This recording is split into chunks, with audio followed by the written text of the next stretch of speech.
नमस्कार साथियों, एक बार आपका फिर आज मैं स्वागत करता हूँ।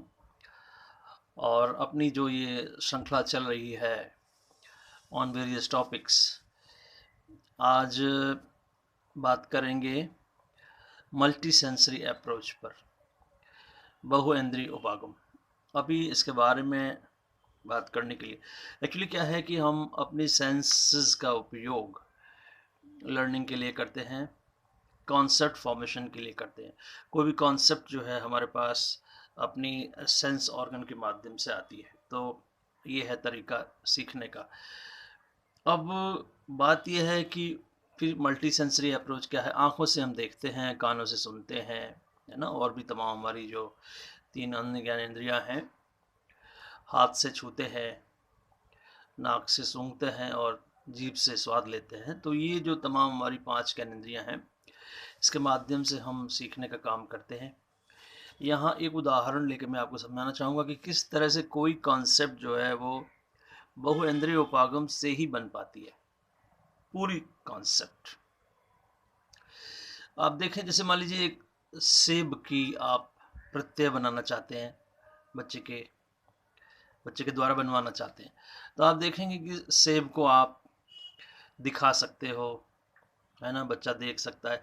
सेब का चित्र हो सकता है, सेब का केवल आउटलाइन हो सकती है, उसमें कलर्स हो सकते हैं। यानी केवल अभी फिगर की बात आप कर रहे हैं, चित्र है जो कि मैं देख रहा हूँ। उसके बाद यानी कि देखकर हमको काफ़ी सूचनाएं मिलेंगी कि सेब गोल होता है, सेब लाल रंग का होता है अक्सर, है ना, इस तरह की सूचनाएं मिलेंगी। उसके बाद जब आप मान लीजिए सेब के बारे में आपको सूचना दी जाती है कि सेब एक फल होता है, बड़ा ही लाभदायक होता है ना, ऐसा कहते हैं। An apple a day takes doctor away, इस तरह की बातें जब आप करेंगे, बड़ा ही स्वास्थ्यवर्धक फल है, तो उसके मीठा होता है। ये सब सूचनाएं हम उसके बारे में ग्रहण कर रहे हैं। उसके बाद अगर मुझे छूने को मिल जाए तो मुझे लगेगा कि हाँ, ये थोड़ा सा बहुत ही मुलायम नहीं है, थोड़ा सख्त भी है, और बहुत ज़्यादा सख्त भी नहीं है। अमरूद की तरह सख्त भी नहीं है और संतरे की तरह मुलायम भी नहीं है। तो इसका एक अपना टेक्सचर है, छूने में कैसा है। उसके बाद सूंघने में आप देखेंगे कि उसकी खुशबू जो है ना, संतरे की खुशबू से अलग है, नींबू की खुशबू से अलग है, सेब की अपनी खुशबू होती है ना। तो आप देख रहे हैं कि धीरे धीरे हमारी सूचनाएं हमको सेब के बारे में मिलती जा रही हैं। उसी तरह से जब हमको खाने को मिलेगा स्वाद, हम तब उसका जान पाएंगे कि इसकी जो मिठास है वो कैसी मिठास है ना। आप देखेंगे हर फल की मिठास अलग अलग होती है ना। शहद भी मीठा, फल भी मीठे, रस भी मीठे, सब मीठे, लेकिन सेब की मिठास अलग, केले की मिठास अलग, सभी की मिठास अलग अलग है ना।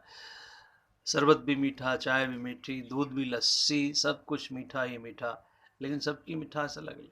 तो वो स्वाद, मतलब ये हुआ कि जब आप कोई भी प्रत्यय ग्रहण करना चाहते हैं तो आपको बहु इंद्रिय उपागम का सहारा लेना पड़ता है। सभी इंद्रियों से हम उस वस्तु के बारे में सूचना ग्रहण करते हैं। तो ये तो हुई बात मल्टी सेंसरी अप्रोच की। अब इस मल्टी सेंसरी अप्रोच से कंप्लीट कॉन्सेप्ट फॉर्मेशन हो जाती है पूरी तरह से।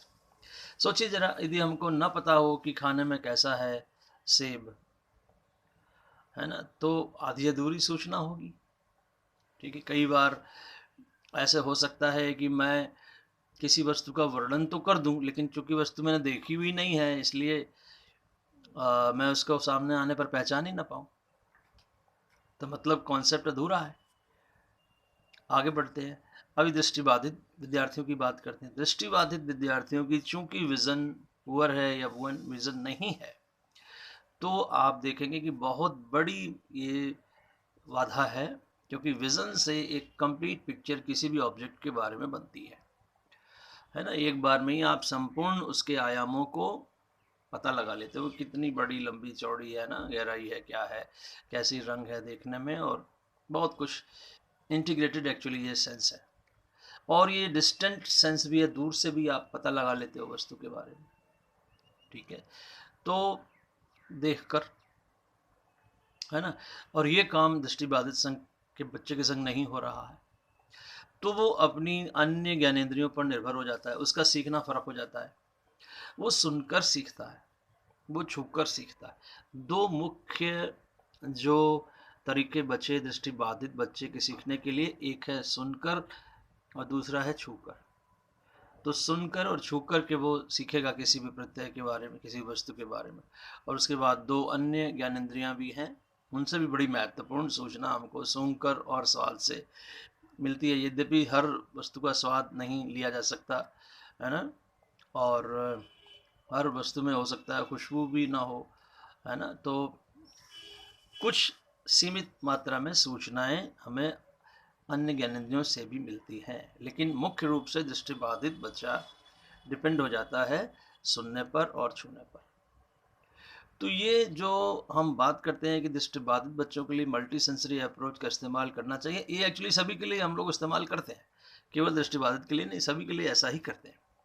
यहाँ पर चूंकि विज़न पुअर है, विज़न को कंपनसेट करने के लिए बाकी की सेंसेस से और ज़्यादा हम प्रयास करते हैं, है ना, हम कंपनसेट क्षतिपूर्ति करने की कोशिश करते हैं, जो कि विज़न के माध्यम से सूचना नहीं मिल पाई है।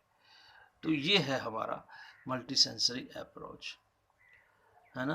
नमस्कार, यदि आपको हमारी बातें अच्छी लग रही हैं तो हमारे चैनल को आप पसंद करिए, सब्सक्राइब करिए।